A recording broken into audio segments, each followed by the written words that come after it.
ક્યારે વિચાર્યું છે કે કોઈ વૃક્ષને બચાવવા માટે એને બાંધ બીડીને ઊભું રહી જાય? આ કોઈ ફિલ્મની કહાની નથી, પણ આપણા દેશમાં બનેલી એક સાચી ઘટના છે.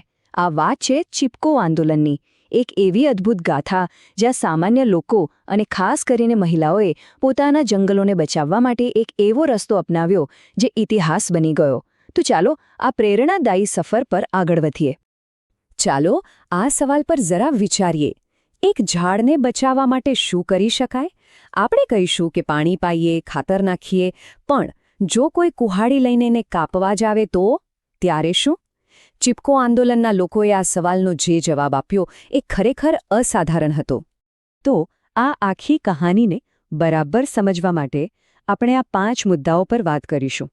સૌથી પહેલાં, જંગલ એ લોકોનું જીવન કેવી રીતે હતું? પછી એમના પર શું મુસીબત આવી? એમણે એનો સામનો કેવી રીતે કર્યો? એ લડાઈમાં એમની જીત કેવી રીતે થઈ? અને છેલ્લે આ આંદોલન આજે પણ આપણને શું શીખવે છે? તો ચાલો સીધા જ પહોંચી જઈએ હિમાલયના સુંદર પહાડોમાં. અહીં જે ગામડા વસેલા હતા ને, ત્યાંના લોકો માટે જંગલ એટલે શું ખબર છે? કોઈ જમીનનો ટુકડો નહીં, પણ ઘરનો એક સભ્ય. વિચારો, સદીઓથી આ જંગલો જ એમનું સર્વસ્વ હતું. શ્વાસ લેવા માટે ચોખ્ખી હવા ક્યાંથી મળે? જંગલમાંથી. પીવાનું શુદ્ધ પાણી? એ પણ જંગલમાંથી. ખાવા માટે ફળ અને ઘર ચલાવવા માટે લાકડા, બધું જ.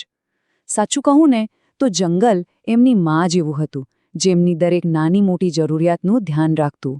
એમનું આખું જીવન જ જંગલની આસપાસ વીંટળાયેલું હતું. પણ પછી વાર્તામાં એક વળાંક આવ્યો. બહારની દુનિયાની નજર આ લીલા સોના પર પડી. મોટી મોટી કંપનીઓ અને સરકારને આ જંગલોમાં ફક્ત પૈસા દેખાયા. અને બસ અહીંથી જ શરૂ થયો અસલી સંઘર્ષ. જો અહીંયા જંગલને જોવાની બે બિલકુલ અલગ દૃષ્ટિ હતી. એક તરફ હતા ગામના લોકો, જેમના માટે જંગલ એટલે જીવન, એમની શ્રદ્ધા, એમની સહિયારી મિલકત. જ્યારે બીજી બાજુ હતા કોન્ટ્રાક્ટરો, જેમને તો બસ વૃક્ષોમાં લાકડું અને લાકડામાં પૈસા જ દેખાતા હતા.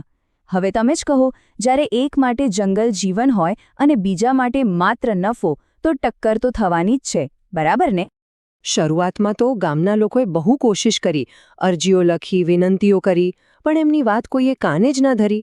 એટલે એમણે નક્કી કર્યું કે બસ હવે બહુ થયું, હવે કંઈક એવું કરવું પડશે કે જેનો અવાજ આખી દુનિયા સાંભળે.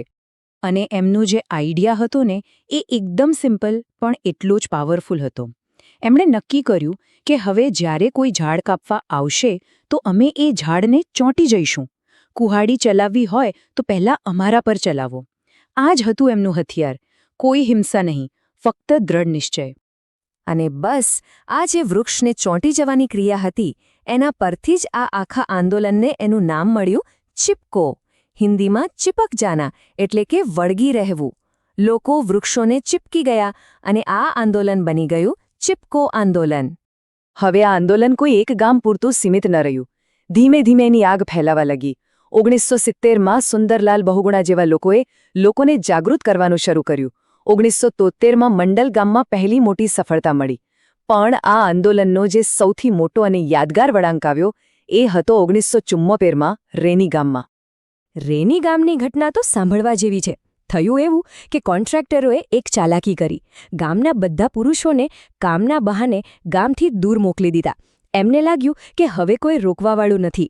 પણ એ ભૂલી ગયા હતા કે ગામની મહિલાઓ ત્યાં જ હતી.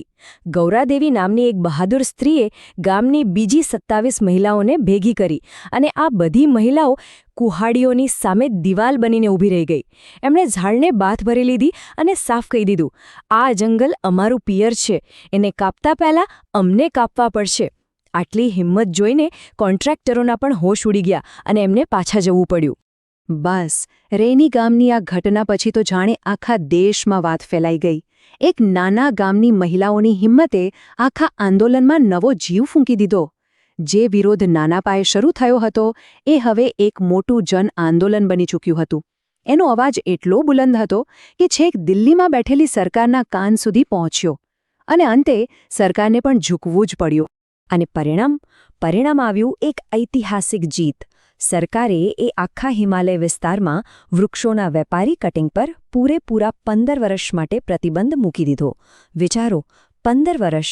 આ જીત એ લોકોની હતી જેમની પાસે કોઈ હથિયાર નહોતા, બસ હિંમત હતી અને પોતાના જંગલ માટે પ્રેમ હતો.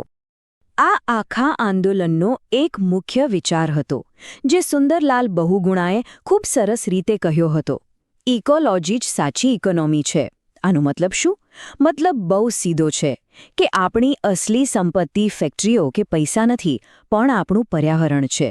જો જંગલ, નદી, પહાડ સલામત, તો જ આપણું ભવિષ્ય અને આપણી અર્થવ્યવસ્થા સલામત. પણ આ વાર્તા અહીં પૂરી નથી થતી. ચિપકોની અસર ખાલી એ 15 વર્ષના પ્રતિબંધ પૂરતી નહોતી. એણે તો એક એવી મશાલ પ્રગટાવી જે આજે પણ દુનિયાભરમાં પર્યાવરણ માટે કામ કરતા લોકોને રસ્તો બતાવી રહી છે. તો ચિપકોએ ખરેખર શું મેળવ્યું? ચાલો ફટાફટ નજર કરીએ. એણે હિમાલયના જંગલોને તો બચાવ્યા જ, પણ એનાથી પણ મોટું કામ એ કર્યું કે મહિલાઓને ઘરના ખૂણામાંથી બહાર લાવીને લીડર બનાવી દીધી. આખા ભારતમાં પર્યાવરણને લઈને એક નવી જાગૃતિ આવી. દુનિયાભરના લોકોને પ્રેરણા મળી કે આપણે પણ લડી શકીએ છીએ. અને સૌથી મોટી વાત, એણે એ સ્થાપિત કર્યું કે કુદરતી સંસાધનો પર પહેલો હક ત્યાં રહેતા લોકોનો જ છે. આ આખી કહાનીનો સૌથી મોટો પાઠ શું છે? એ જ કે સામાન્ય માણસની તાકાતને ક્યારેય ઓછી ના આંકવી. ચિપકોએ બતાવી દીધું કે જ્યારે સામાન્ય લોકો એક થઈ જાય અને શાંતિથી પણ મક્કમતાથી પોતાની વાત પર અડગ રહે, તો સામે ગમે તેવી મોટી તાકાત કેમ ન હોય, એને ઝૂકવું જ પડે છે. અને હવે છેલ્લે એક સવાલ, એ પણ આપણા બધા માટે. આજે દુનિયા ક્લાઇમેટ ચેન્જ અને પ્રદૂષણ જેવી મોટી મુશ્કેલીઓથી ઝઝૂમી રહી છે. તો શું આપણે ચિપકો આંદોલનમાંથી કંઈક શીખી શકીએ છીએ? એ લોકોની હિંમત, એમની એકતા, એમાંથી પ્રેરણા લઈને શું આપણે પણ આપણા પર્યાવરણ માટે આગળ આવી શકીએ? આ સવાલ પર વિચાર જરૂર કરજો.